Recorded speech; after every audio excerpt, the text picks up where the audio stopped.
It's like Monty Python again. They're not getting any closer. To take this fight seriously. Well, hello and welcome back to the Shallow Proclamation. My name's Thomas and I'm joined by... Paul?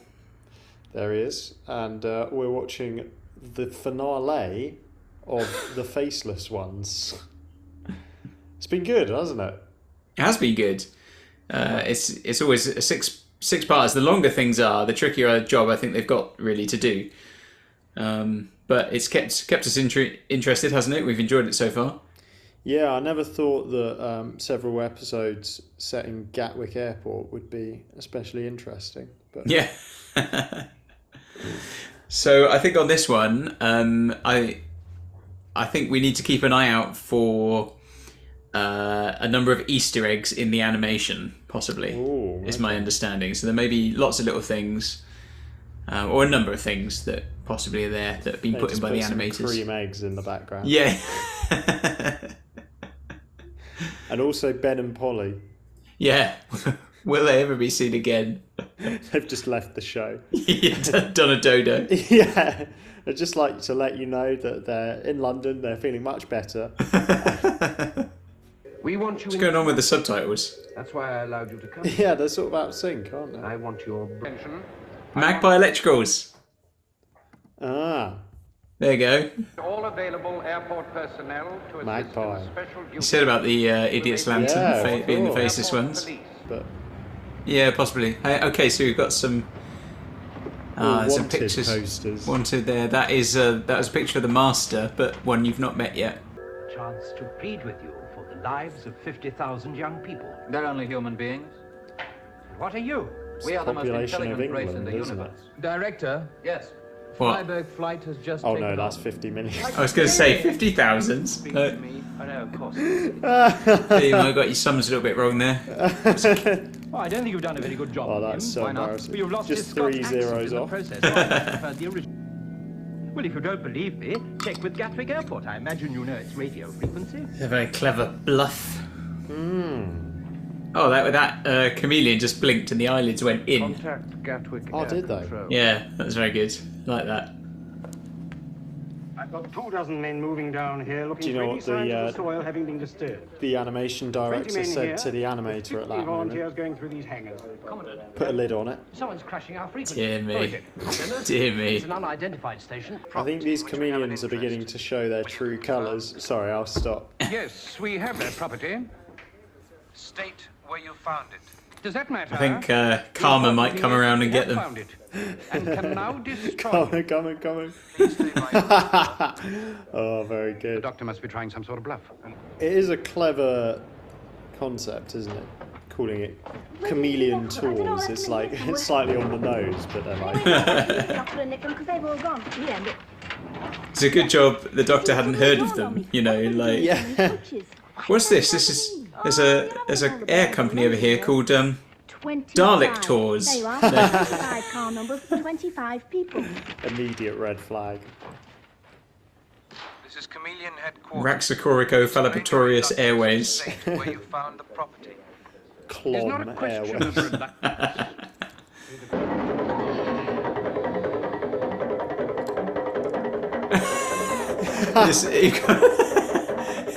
It's like Monty Python again.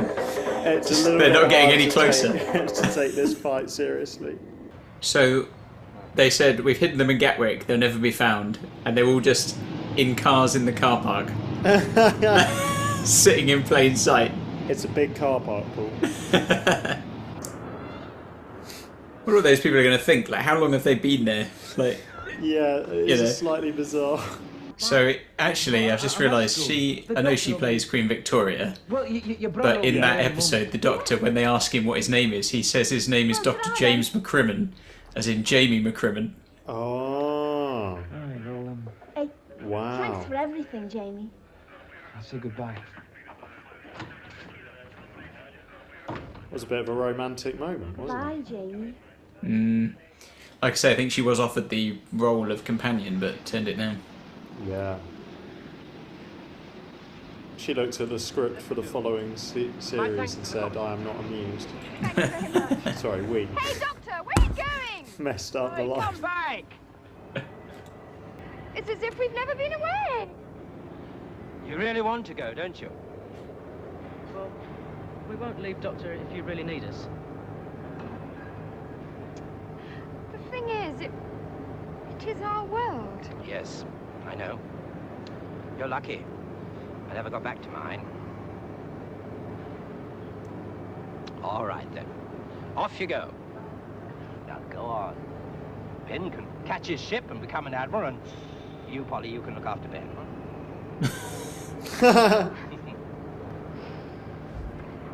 You will be safe, won't you? I'll look after him. Wow. I'm sure you will, mate. Goodbye, Doctor. Ben. We might see you sometime. Take care. Well, you better hurry. The Commandant's car's waiting.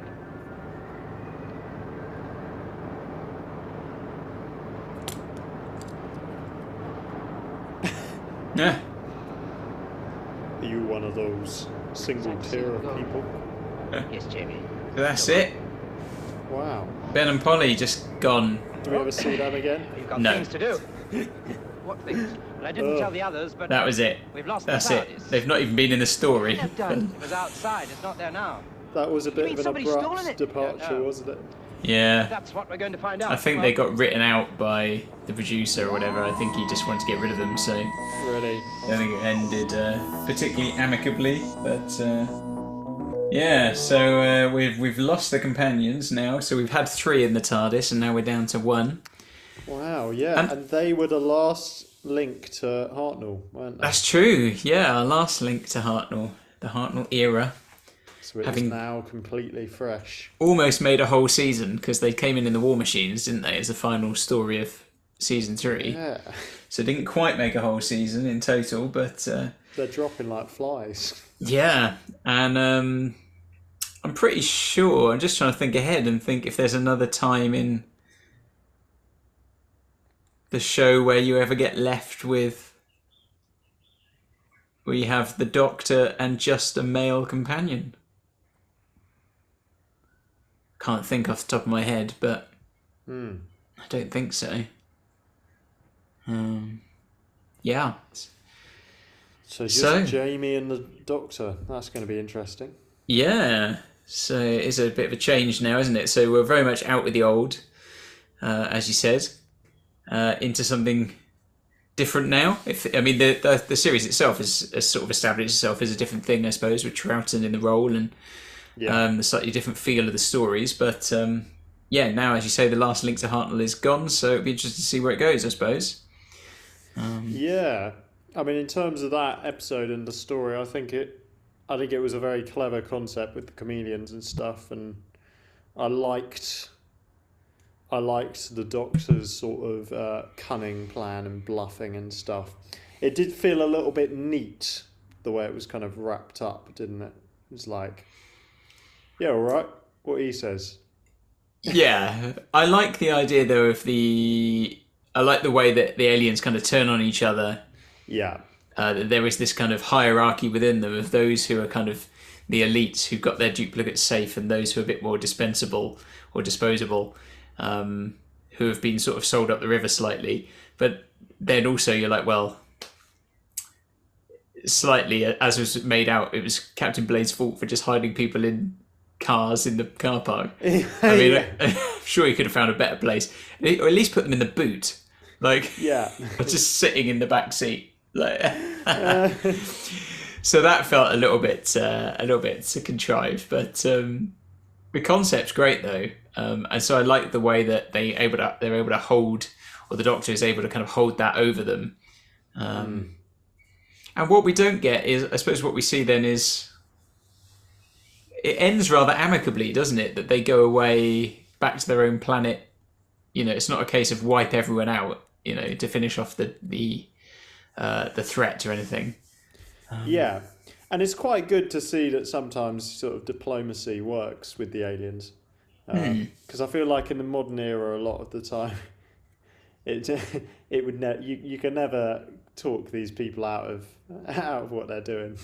No, but that was a good story. Yeah, So I think actually, given... Go on, sorry, you were about to say? Oh, I was saying well animated. Yeah, very well animated. And I think, we've done well because it's a long one. It's six parts. I mean, we saw two episodes were moving, weren't they? Actual footage, which was great. That's always a real bonus with anything. I think season-wise, although season 3 may have had the most recons, in terms of like missing footage, like this season is quite sparse as well, isn't it? Just more things have been animated in this season than in season 3. So we've not... I mean, if you think about Ben and Polly, they were in the War Machines, and then they were in the Smugglers, weren't they? And there was no episodes of the Smugglers in existence. 3 episodes of the 10th Planet existed, in which they were in. And then it gets quite patchy again, doesn't it?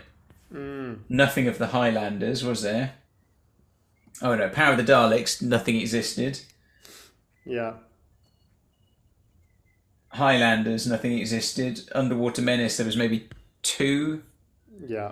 Moonbase had a couple as well, can't remember exactly how many. 2 out of 4 maybe. Macroterror was gone. Faceless one's almost all gone apart from 2 episodes. So there's not a lot of surviving footage really of them. Yeah. In the roles.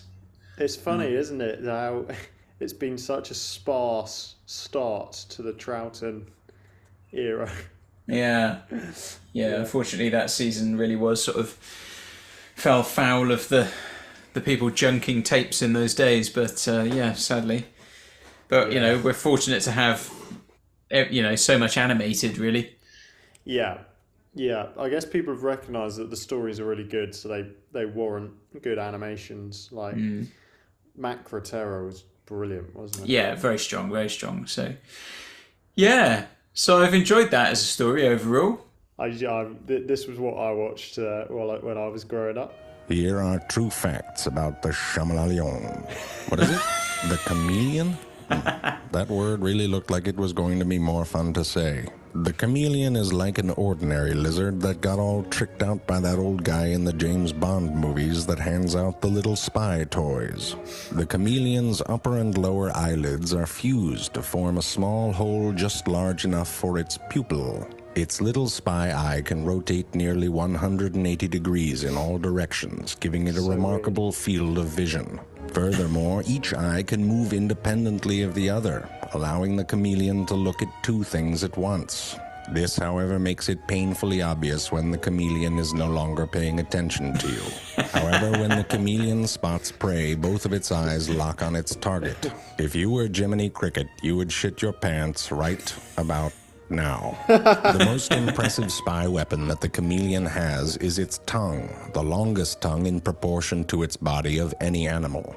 It keeps its tongue folded inside of its mouth like an accordion until it's ready to fire with the aid of a collagen catapult. Wait, he missed it. Why are we showing that? Trying? This is as close to French kissing as chameleons come, because if they committed to it further, they would both explode.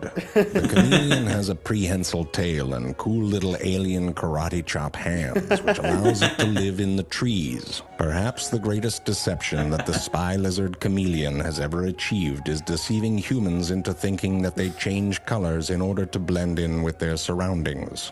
They do not. They change color based on temperature and their mood. The only surrounding this could help them blend into would be a sad clown convention. The color changey shifty thing is still cool as hell though, and it works because the chameleon has a living tattoo. Cells called chromatophores in its skin can control the distribution of pigment within them. When the pigment is densely packed in the center, the cell is basically transparent. But when it spreads out, the appearance of color emerges. Remember, if someone says you disguise yourself like a chameleon, just say, your mom. That usually shuts them up. What are you doing right now? This is kind of awkward. Do you want me to shake your hand? Are we saying hello? Okay. Do I feel like walking? Yeah, no? Maybe. Yes. No. Yes. Look, I'm a little chicken. Oh man. You won't find that on any other Doctor Who channel. That's what I'm saying. That's the exclusive content right there. Man. I just love the intro. The Chameleon. Oh dear. Well, great. There we go. An apt way to end a story about Chameleon that's an tours. Interesting misconception, isn't it? That they don't change colour to blend in. It's changing temp. So the use of the episode's wrong, basically. So yeah. So actually, I think it's rubbish now. The whole thing is complete rubbish, nonsense. The faceless ones, yeah. Idiots. I would have liked it if the chameleons in the story had massive long tongues that they fired out. That would have been good. Like Toad from X-Men. Yeah. Oh dear. Right. Well, we should probably wrap that up there. Yes. Guys, let us know what you think of the Faceless Ones. And join us soon for the final story of season 4. But until then, goodbye from me. Goodbye from moi.